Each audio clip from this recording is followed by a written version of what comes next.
Oh, bonjour à toutes et à tous, amateurs de films d'action, et bienvenue pour un nouveau guide d'après-séance extrêmement bien burné parce qu'on va parler de John Wick 4. Et oui, le retour de Keanu Reeves dans cette saga incroyable, lui qui avait déjà incarné Thomas Anderson, alias Neo dans Matrix, Constantine dans Constantine et plein d'autres rôles parce qu'il a joué dans énormément de films et à chaque fois il marque les esprits. C'est un acteur incroyable, généreux, bref, il est parfait sous tous les angles, il est charismatique et c'est pour ça qu'il incarne à la perfection John Wick, alias le bonhomme 7 le croque-mitaine, le tueur implacable qui fait chier dessus toute la mafia.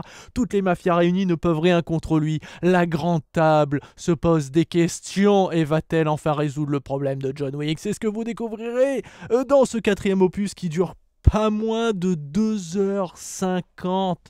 2h50, c'est énorme, mais en même temps, ça en valait la peine parce que la réalisation est toujours incroyable, hein. On a toujours Chad Stahelski derrière la caméra qui nous offre des chorégraphies soignées, bien filmées, et on sent que c'est un amateur de jeux vidéo, un amateur de combat, et ça se ressent dans ce film-là. Oui, il va avoir de la surenchère encore plus que dans les anciens opus, donc c'est pour ça, si vous êtes allergique à ça, fuyez. Par contre, si vous avez kiffé John Wick 1, 2, 3, allez le voir parce que c'est aussi spectaculaire, si ce n'est même plus. Attention à la fin quand même, à sujet à pas mal d'interprétations, mais nous verrons ça dans la partie avec spoiler. Le jeu d'acteur est toujours aussi fou. Nous avons Hiroyuki Sanada dans le rôle de Chimazu. Qu'est-ce que j'aime ce mec, il est juste incroyable. Keanu Reeves, John Wick bien sûr.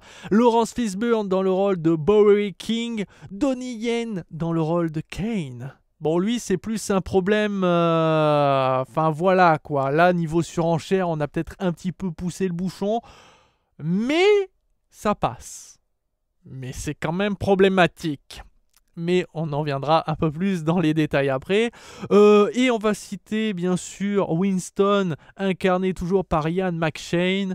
Et le regretté, et ça, je suis obligé d'en parler vite fait, Lance Reddick dans le rôle de Sharon, donc qui était le concierge, le majordome, si on peut, ouais, pas majordome, quand même plus concierge, enfin celui qui s'occupait d'accueillir les clients à l'hôtel dans le Continental, et celui qui s'occupait du chien de John Wick, qui malheureusement est décédé dans la vraie vie. Donc je ne sais pas s'il avait tourné d'autres films avant John Wick qui sont pas encore sortis, mais si c'est pas le cas, ben c'est le dernier rôle, c'est la dernière fois qu'on verra cet acteur qui est juste fou et qui malheureusement, je pense, a plus connu de rôle secondaire que de rôle principal, et c'est fort dommage parce que je trouve que c'est un acteur incroyable qui était la joie de vivre parce qu'il était tout le temps souriant. D'ailleurs, qu'on pouvait voir aussi dans Horizon Zero, Horizon Zero, enfin le jeu vidéo Horizon Zero Dawn, mais je crois la suite, pas dans le premier. Enfin, je me rappelle plus s'il était aussi dans le premier, peut-être. Je me souviens pas de tout. Mais voilà, c'est pour dire que ça sera un acteur à regretter malheureusement parce que il a une belle carrière quand même, mais je trouve pas à la hauteur de l'homme. Et quoi qu'il arrive, sachez qu'il marque quand même les esprits dans ce quatrième opus. En tout cas, voilà. Tout ça pour dire, les acteurs sont fous, la réalisation est folle, les musiques, alors le film va énormément surfer sur la nostalgie des premiers films, avec le retour de pas mal de musiques que vous avez déjà entendues. Certaines vont être un peu remixées, mais globalement, il y a de l'ancien, il y a du neuf, pour préparer le futur. Potentiellement John Wick 5, on ne sait pas trop. Regardez la scène post-générique. Et oui, il y en a une. Alors, je sais, il y en a qui vont rigoler certainement dans votre salle en mode « Ah, mais regardez, ils restent jusqu'à la fin, mais ils sont bêtes, c'est John Wick, il n'y a rien à la fin. » Et bien, sachez qu'il y a 3 pignoufs qui se sont foutus de ma gueule, hein. Il y avait 2 glandus et une connasse qui se sont retournés en mode « Ah, mais regardez-moi ce con. » Moi, je les ai regardés en mode « Mais bande d'amateurs, vous avez rien compris à l'histoire. Tout était là. Il y avait la vérité sous vos yeux et vous ne la verrez pas. » Bref, restez jusqu'à la fin, même si c'est long, il faut se taper tous les crédits et tout ça. Mais ça vaut le coup d'œil, bien qu'attention, ça ne veut pas tout dire. Mais ça, encore une fois, j'en parlerai un peu plus dans les détails. Qu'est-ce qu'on peut dire un petit peu plus? La réalisation, tout est bon, voilà. Mais il y a quand même des défauts. Parce que oui, John Wick 4 n'est pas parfait. Et surtout, en 2h50, il y a pas mal de petites choses. Certes, il y a quand même des dialogues. Il est globalement sans interruption. Ça veut dire qu'il y a de l'action en veux-tu, en voilà. Et l'action, là-dessus, il n'y a rien à dire. Mais c'est poussé un petit peu à l'extrême de l'extrême. Et si autant, parfois, je me dis, allez, ça passe, autant là, sans déconner, à un moment, il y a quand même un gros fight, combat à main nue, arme à feu, au milieu de la circulation. Autant je sais que dans cette ville-là, les mecs sont complètement cons et quand ils voient un piéton traverser, ils accélèrent au lieu de freiner. Mais quand même là, statistiquement, il y en a un ou deux qui auraient freiné soit de peur, soit en réalisant au dernier moment qu'ils ont failli percuter quelqu'un et ils auraient freiné plus tard. Mais ça aurait jamais dû continuer ainsi la circulation. Or là, t'as l'impression que vraiment les voitures sont là. Alors ok, il fait souvent nuit, mais quand même, là, sans déconner, c'est un peu abusé. D'ailleurs, à noter qu'il y a beaucoup d'environnements. Alors ça, c'est très varié, mais c'est souvent de nuit. J'aurais aimé quand même peut-être une grosse baston de jour. Je l'avoue, même s'il y a toujours le côté club, grosse musique, avec des effets de lumière incroyables, mais j'avoue que ça se passe souvent de nuit. C'est un petit peu dommage, mais attention, tout est largement visible. Mais voilà, au niveau de la surenchère de l'action, pour moi, ça c'était un des passages problématiques. Il y a aussi le personnage de Kane qui est un problème, parce que ce qu'il fait est pas possible. Déjà, vous reprochez que John Wick est increvable, au point même qu'un des personnages que vous verrez dans le film va dire « Mais tu crèves jamais ?» Oui, mais là, quand même, c'est un peu abusé. Sauf si on interprète le film comme moi je l'ai interprété depuis la première fois que j'ai vu John Wick. Je ne sais pas si ça avait été mentionné par le réalisateur, les scénaristes ou voilà, mais pour moi j'ai l'impression qu'ils ont essayé de transposer un personnage de jeu vidéo, qu'on incarnerait nous, dans le monde réel. Qu'est-ce que ça donnerait? Bah littéralement le tueur increvable. Parce que si vous regardez John Wick, vous avez l'impression de jouer à Call of Duty. Certes, en vue à la troisième personne, mais si on le transposait en vue FPS, c'est la même chose, en mode facile. Ça veut dire que les ennemis ne nous touchent quasiment jamais, et s'ils nous touchent, ils visent que le corps, ils ne visent jamais la tête.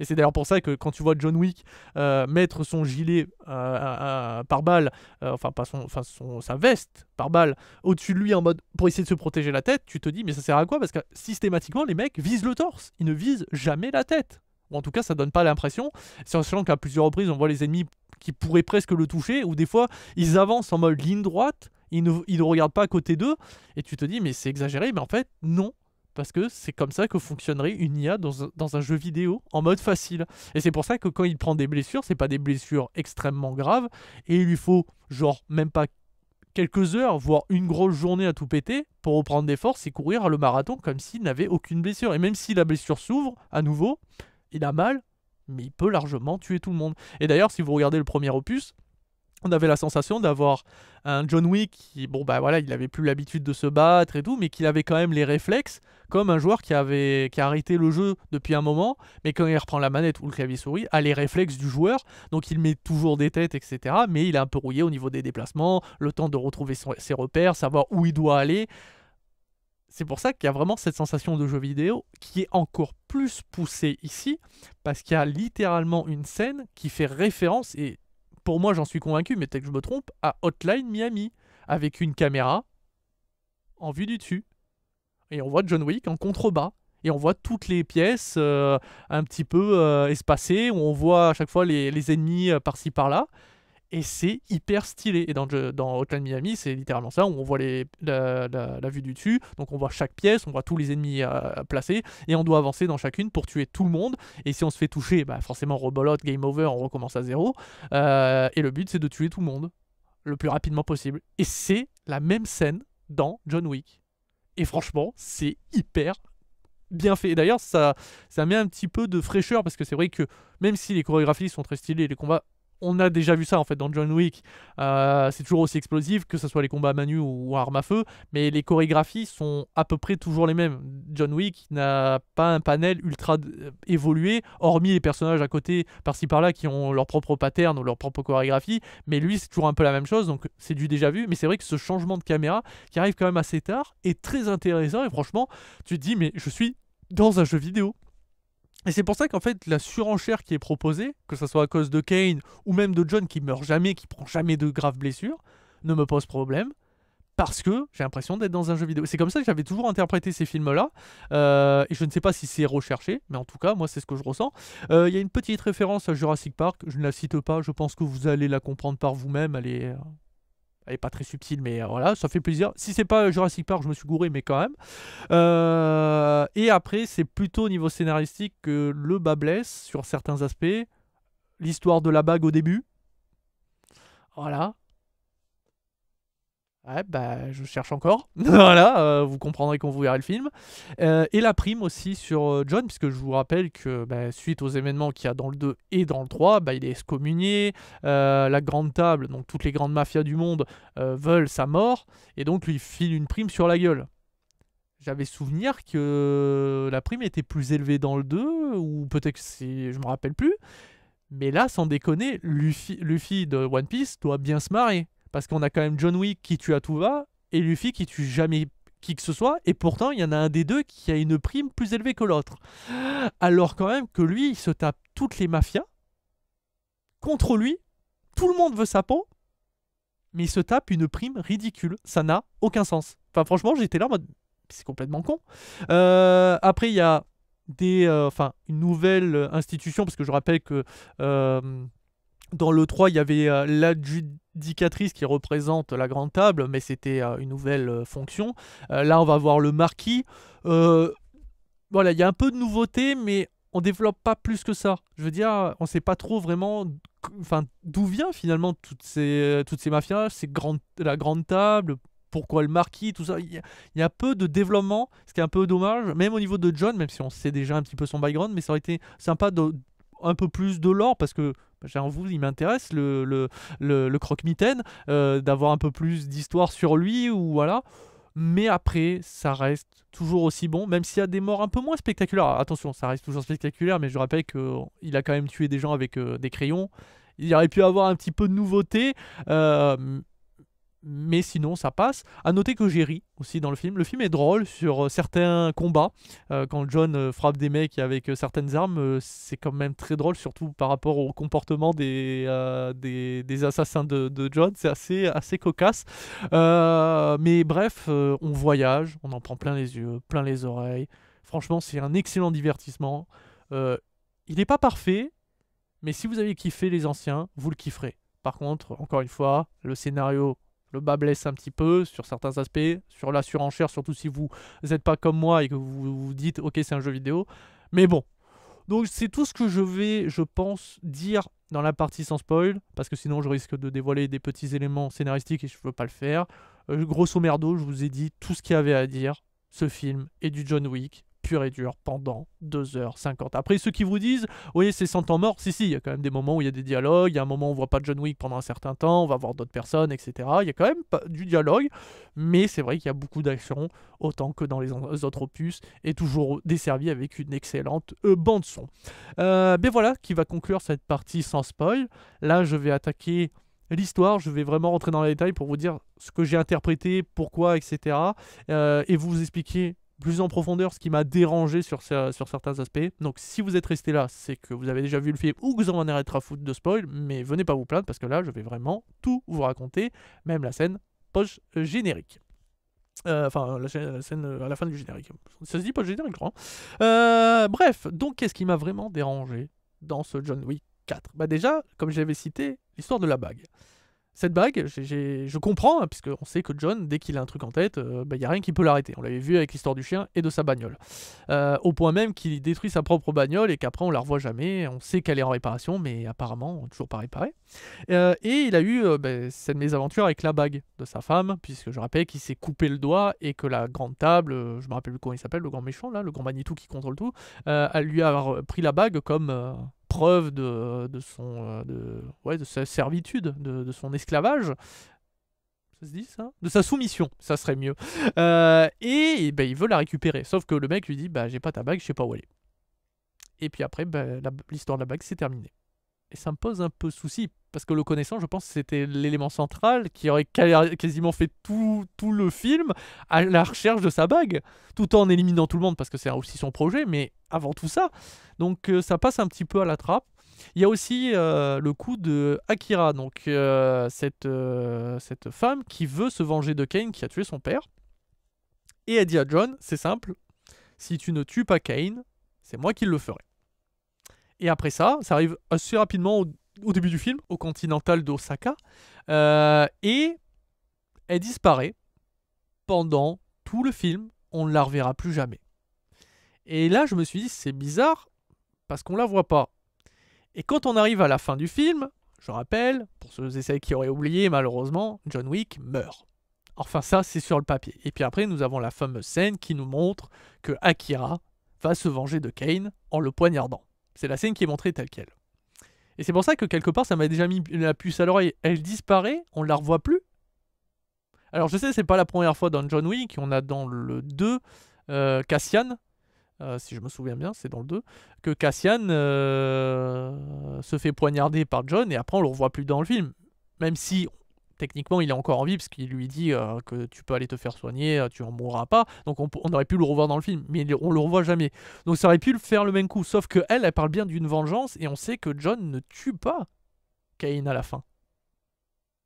Donc déjà, je me suis dit, ah, il va avoir un truc comme ça, s'il y a potentiellement un John Wick 5, est-ce que ça serait pas avec Akira? Maintenant, on en arrive à ma propre interprétation de la fin. Puisque, comme vous le savez, il y a ce fameux duel entre Kane et John. Kane le blesse à 3 reprises, et la dernière balle fait que John ne tire pas son coup de feu, force le marquis à s'avancer, à s'exposer, et à ce moment-là, John lui met une balle dans la tête, et c'est terminé. Sauf que John, à cause de ses blessures, et surtout une de ses blessures, meurt.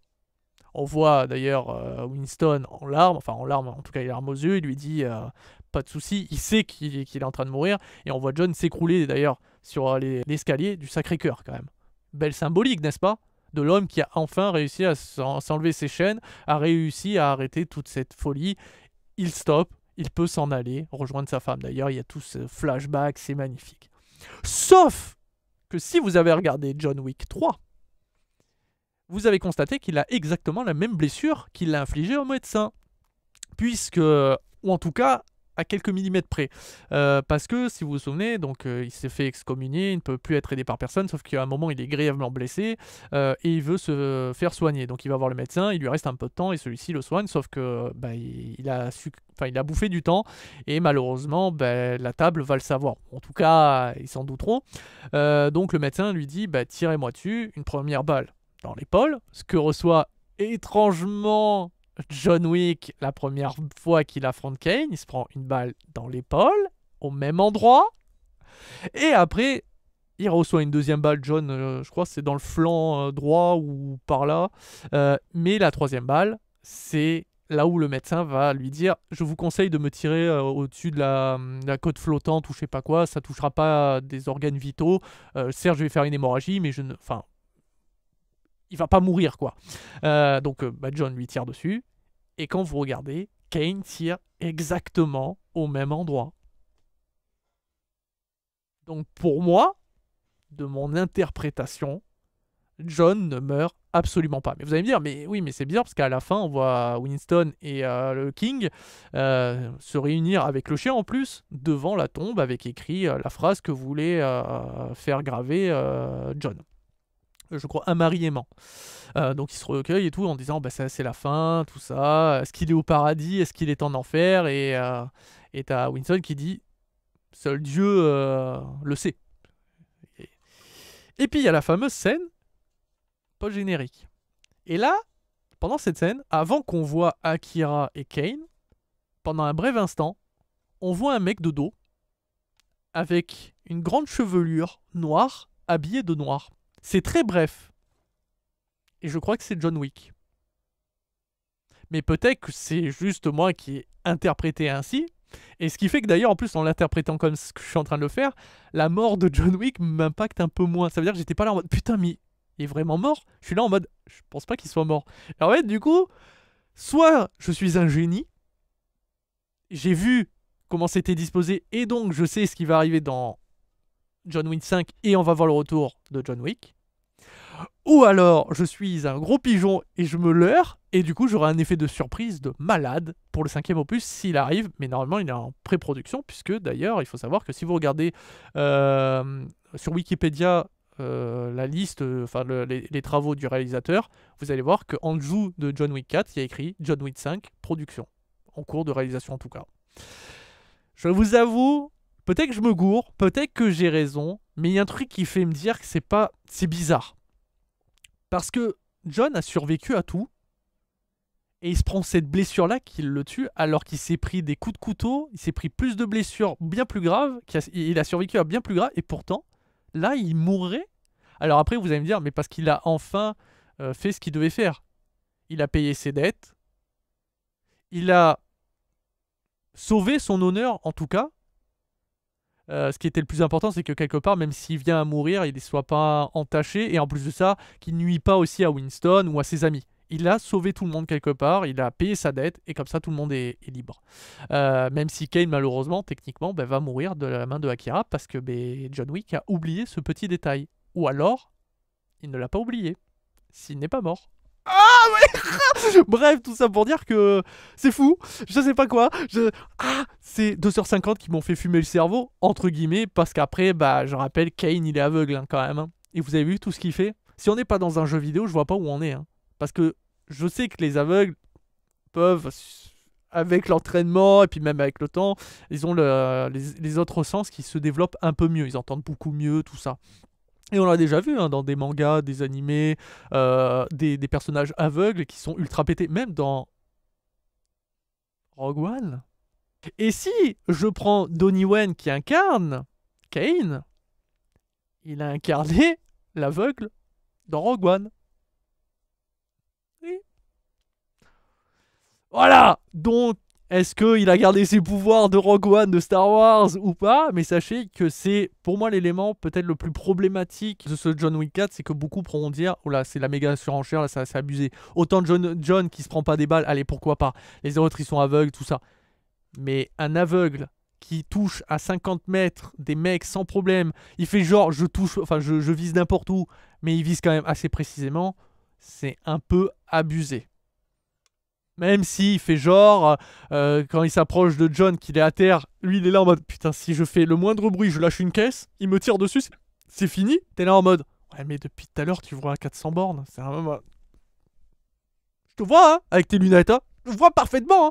Après, bon voilà, c'est pour la classe. Encore une fois, c'est déjà vu dans des animés, tout ça. Et comme on part du principe que ma théorie, on est dans un jeu vidéo, ça c'est pas si déconnant parce qu'après tout, un joueur qui incarne un personnage aveugle, lui, il voit très bien. Donc son personnage aveugle est pété, mais c'est grâce au joueur. Vous voyez, c'est pour ça que je trouve que c'est intéressant. C'est pour ça que j'aime beaucoup cette saga parce qu'on peut partir sur plein de théories folles. On peut aussi partir sur l'aspect religieux. John n'est autre que peut-être l'arme du diable, un démon, et c'est pour ça qu'il ne peut pas mourir. Tant qu'il n'a pas assouvi les plans de plus grand que lui, tant qu'il n'a pas fait ce qu'il veut faire, il ne pourra pas partir. Tant qu'il n'a pas assouvi ses péchés, enfin voilà, tant qu'il n'a pas fait son travail. Après tout, il a l'aspect d'un ange déchu. Avec son grand tatouage dans le dos, le fait est que il doit se battre encore alors qu'il a tout perdu, tel un ange qui a perdu ses ailes, un peu comme Icare qui s'est brûlé les ailes en volant trop près du soleil. Ben, c'est un peu l'équivalent de John qui a volé trop près du bonheur avec sa femme, tout ça, et qui s'est brûlé les ailes et qui revient dans les ténèbres. Et c'est pour ça qu'il devient le bonhomme 7 heures, le croque-mitaine, une créature qui ne peut pas mourir, tout simplement. La seule chose qui le tuera, c'est peut-être lui-même. Enfin voilà, donc il y a plein d'interprétations. Après, forcément, Kane, on peut y voir un ange aveugle. Ou, enfin, il y a plein de métaphores possibles, que ce soit religieux, que ce soit jeu vidéo, que ce soit tout. C'est pour ça que tout fonctionne et que on peut gueuler sur la surenchère, mais quand on passe finalement son cerveau en off et qu'on se dit juste, c'est du divertissement. On s'en fout. On parle quand même de l'histoire d'un mec qui a perdu son chien. Enfin, son chien a été tué. On lui a volé sa caisse et le mec, il est en train de tuer tout le monde. Fin. Voilà. Et on parle des plus grands mafieux qui ont un réseau criminel ultra avancé. Ils ont des millions d'hommes et de femmes dans leur creux de leurs mains. Ils peuvent faire ce qu'ils veulent et pourtant ils n'arrivent pas à l'éliminer tellement il est puissant. Après, c'est d'ailleurs pour ça que ça m'a un peu gêné les scènes dans Paris. Parce que à Paris, n'importe où dans le monde d'ailleurs, ce genre de fusillade attire forcément les regards, attire la police. Et même si on parle de la grande table qui peut certainement contrôler la police et dire non, vous allez pas là, ou voilà, là il y a une fusillade qui se enfin il y a des événements qui se déclenchent, vous ne devez pas y être, bouclez juste le périmètre comme ça. Je pourrais dire ok, Mais quand même. C'est un peu abusé. Là, c'est pour moi, ça c'est dérangeant, vous voyez. C'est pas un truc dramatique, mais c'est dérangeant parce que tu dis, oh, la police devrait être là. Ou alors les civils devraient piler avec leur bagnole parce qu'ils ont peur ou parce qu'ils voient un mec, ils ont peur et du coup ça crée des accidents et ça permet à John et aux autres de se battre normalement. Alors que là, on voit les bagnoles passer comme s'il n'y avait pas de conducteur. Et d'ailleurs, étrangement, il y a une scène où on voit une camionnette percuter John et il n'y a pas de chauffeur. Alors, peut-être que le mec a réussi à descendre très vite ou à se cacher très vite, mais moi, je n'ai pas vu de chauffeur. Ça faisait bizarre d'ailleurs.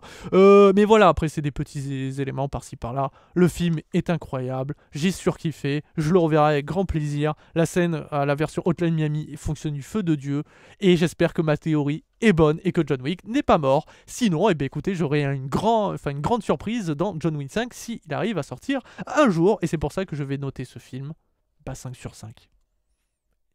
Ben ouais, je kiffe John Wick, je kiffe cette saga. Elle m'a promis du divertissement, d'en prendre plein les yeux, plein les oreilles, de bonne musique, de bons environnements, de bonnes chorégraphies, de la baston, des fusillades, et surtout, Keanu Reeves. Et c'est encore une fois respecté. On peut pas reprocher à John Wick d'être John Wick. C'est pour ça que c'est incompréhensible que les gens sont là en mode mais le scénario est con, mais le mec il meurt jamais. C'est John Wick. On vous a dit qu'on vous offrait le croque-mitaine, c'est pas pour rien. Et vous l'avez, pour un 4e opus de grande envergure. Et bien voilà qui conclut cette critique, j'espère qu'elle vous a plu. Je vous dis à très vite, à très bientôt pour normalement, si tout va bien, un test de Wolong Dynasty très prochainement, ou alors de Resident Evil 4, ou les deux en même temps, enfin de Resident Evil 4 Remake. Et si tout va bien, ou si c'est parce que je suis en dépression, la semaine prochaine, une critique de Shazam 2. Ouh, on passe d'un super bon film à l'autre. Eh ben, j'espère que je vais quand même passer un bon moment parce que pour l'instant, d'après les retours, c'est catastrophique. Allez, sur ce, à bientôt. Ciao, ciao.